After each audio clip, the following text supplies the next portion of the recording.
All right, section 9.3, there's really nothing to it.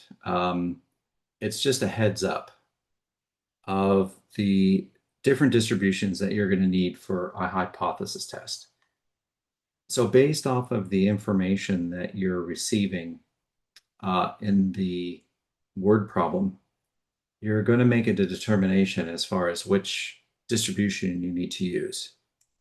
Okay, whether that's going to be a normal distribution, a student's t distribution, a chi-squared distribution, or an F distribution.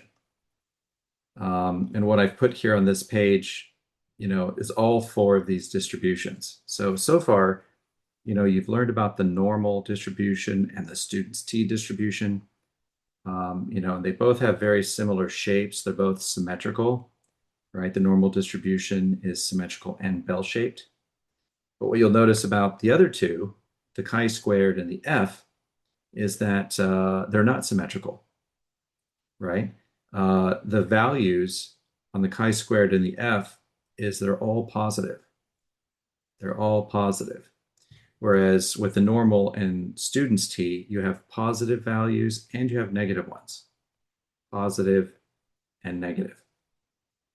So what makes working with chi-squared distributions a little easier is that you're always going to have a right-tailed distribution, right? It's always going to be right-tailed.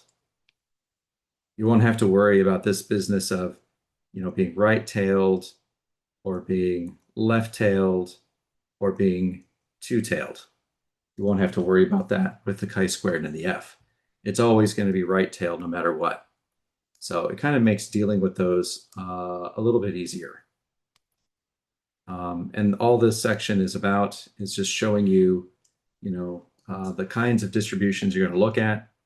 I went in here and I didn't put numworks calculator functions here. Oh, I did. I made a note at the bottom.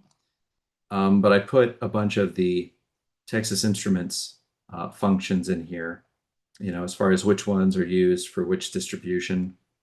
And I made a callback here to section 7.1, where I put all the inverse and CDF functions for all these distributions. I put those there in section 7.1. So just go back to that. Okay, and that's all there is to 9.3. It's just showing you this is where we've been, this is where we're going to end up. I think this is chapter 11, the chi-squared, and chapter 13 is the F. Okay, let me know if you have any questions.